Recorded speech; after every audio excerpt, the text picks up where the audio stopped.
ये बुढ़ा 70 बरस की आयु में ये फैंसी ड्रेस कंपटीशन कर रहा है।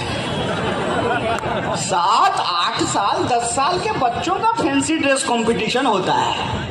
ये प्रधानमंत्री बुढ़ौती में, हमारे में कहावत है, बूढ़ा सुग्गा पोस नहीं मानता है।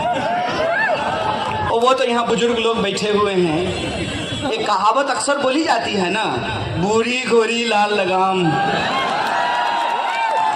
तो हमने कहा कि 70 साल के उम्र में फैंसी ड्रेस कंपटीशन कर रहे हैं, तो ये कभी जवान भी तो रहे होंगे, कभी इनकी उम्र 18 बरस भी तो रही होगी, तब क्यों नहीं आर्मी ज्वाइन कर लिए?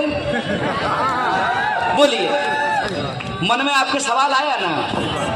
कल तक जो लोग अपने आप को अपने पिताजी का वारिस कह रहे थे, अक्सर मन से वो अपनी ही पप्पा की पार्टी को गरियाते हुए पाए जाते हैं। समझे हम किनका नाम ले रहे हैं? नहीं, मुझे डर नहीं लगता है। डर मुझे जब अमित शाह से ही नहीं लगता है, तो सिंधिया जी से हमको क्या डर लगेगा? बताइए। जिससे सब डरता है, जब हम उससे ही नहीं डर रहे हैं, तो बाकी हमको क्यों ही डर लगेगा? कहते हैं ना, जब तक जेल में चना रहेगा, आना जाना लगा रहेगा। यह जान न तुमने दी है, न तुम ले सकते हो। इस बात को याद रखना। इस बात को याद रखना कि यह मिट्टी शहीद आजम भगत सिंह की मिट्टी है। यह मिट्टी अशफाकुल्लाह खान की मिट्टी है। यह मिट्टी महात्मा गांधी की मिट्टी है। इस बात को याद रखना। होगी तुम्हारी बंदूकों में दम, होगा तुम्हारे तोपों में दम, होगी तुम्हारी जेलों में जगह, हम भी अपने दिल में हौसला लेकर के चलते हैं। इस बात को याद रखना। इस बात को याद रखना कि जो सच बंद कमरों में कही जा सकती है, वो सच खुले चौराहे पे भी बोला जा सकता है। और सच ये है कि आपने इस देश की आवाम को धोखा दिया है। नफरत का बादल चाहे कितना भी घना क्यों ना हो, मोहब्बत के सूरज को निकलने से रोक नहीं सकता है। इस बात को याद रखना। इस बात को याद रखना कि तुमने अपनी खरीदी हुई मीडिया से सत्य को दबाने की कोशिश की। तुमने हमारे नेता को मूर्ख साबित करने की कोशिश की। तुम अपने लिए 8,000 करोड़ का हवाई जहाज खरीद कर लाए। हमारा नेता कन्याकुमारी से कश्मीर तक पैदल चल करके आपके झूठ को तार तार कर दिया। मेरा उनसे कोई व्यक्तिगत दुश्मनी नहीं है।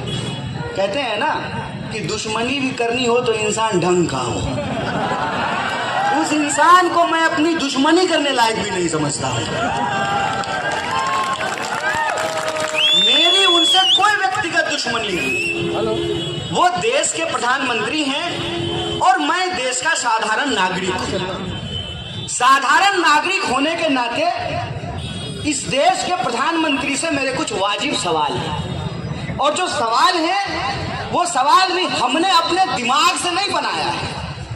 हमने उनके भाषणों से ही यह बात उनको याद दिलाने की कोशिश की है। हमने नहीं बोला था प्रधानमंत्री को।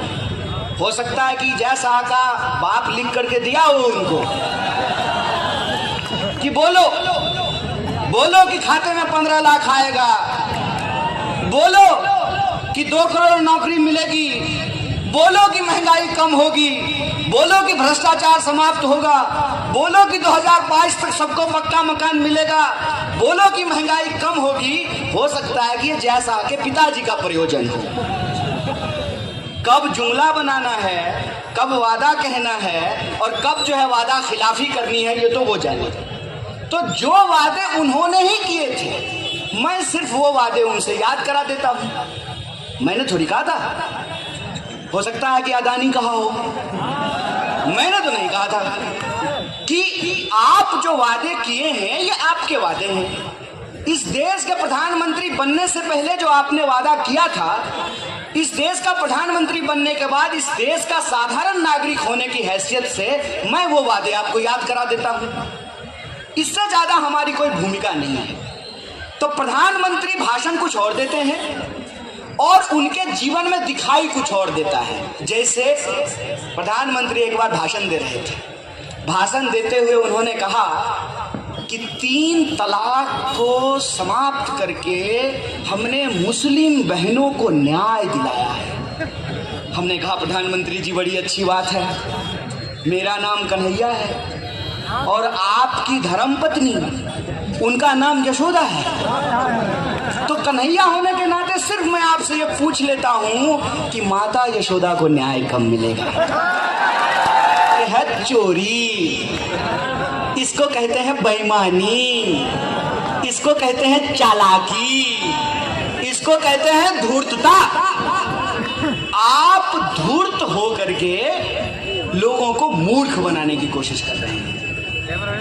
मैं कुछ नहीं करता हूं। 2014 से पहले और 2014 के बाद, 2014 से पहले जब ये गुजरात के मुख्यमंत्री थे तब इन्होंने क्या क्या बोला था, 2014 में जब ये देश के प्रधानमंत्री बन गए तब इन्होंने क्या क्या बोला है, मैं सिर्फ उन्हीं बातों को दोहरा देता हूं जो भी ये कहते हैं। हम बार बार ये पूछते हैं कि चलिए हम तो आपका विरोध करते हैं, आपसे सवाल पूछते हैं, तो हमारे खाते में 15 लाख नहीं आया, जो आपका सपोर्टर है कम से कम उसी के खाते में 15 लाख रुपया भेज दीजिए। हम कहते हैं कि पेट्रोल पंप पे अपना हंसता हुआ नूरानी चेहरा लगाने की बजाय एक अलग से मशीन लगवा दीजिए। मोदी समर्थक 50 रुपये लीटर पेट्रोल, अब मोदी विरोधी 200 रुपये लीटर पेट्रोल। अरे हमारा भला हो ना हो, कम से कम नरेंद्र सिंह तोमर के बेटे का ही भला हो जाए। बताइए, अपनी ही सरकार में वसूली करना पड़ रहा है? पप्पा जो है चीफ मिनिस्टर बनने का ख्वाब देख रहे हैं, अब बेटा जो है चीफ मिनिस्ट्री के उस ख्वाब में आग लगा रहा है। अभी 3 ही वीडियो आया है, चौथा वीडियो ना आ जाए। वैसे भी ये पूरी की पूरी सरकार जो है वो ईडी और सीडी पे ही चल रही है। प्रधानमंत्री अपने भाषण में खड़ा होकर के कहते हैं कि मैं परिवारवाद को समाप्त कर दूंगा, अब बगल में ही जो जैसा का पिताजी बैठा रहता है।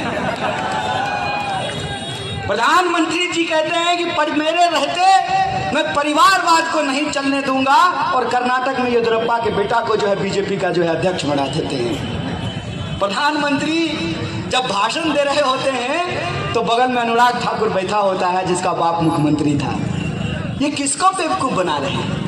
ये बेवकूफ बना रहे हैं इस देश की आम आवाम को। कहते हैं ना, जाके पैर न फटे बिवाई, वो क्या जाने पीड़ पड़ाई।